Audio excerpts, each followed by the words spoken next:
দেখো আমার ছোট বেবিটা, আজকে ওর জন্য কাপড় নিয়ে আসলাম। 1500 টাকার কাপড় নিয়ে আসলাম। বেটি বলতো কি কত দামে নিয়ে আসছি বেটা কাপড়?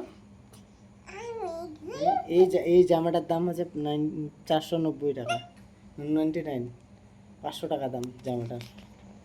এই জামাটা দেখছো আমার মেয়ে কত খুশি। খালি তোমার এটা বেটি, এটা ভালো লাগছে? এটা আমি পরবো,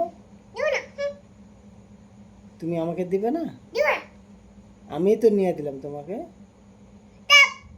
তুই তো আমার সোনা না, তুমি আমার সোনা ওইটা। হ্যাঁ আমি সোনা। হ্যাঁ, এটা খোলাও আমার সোনা, এটা। হ্যাঁ ইরে বা, অন্য জামা আর পছন্দ হবে না আর।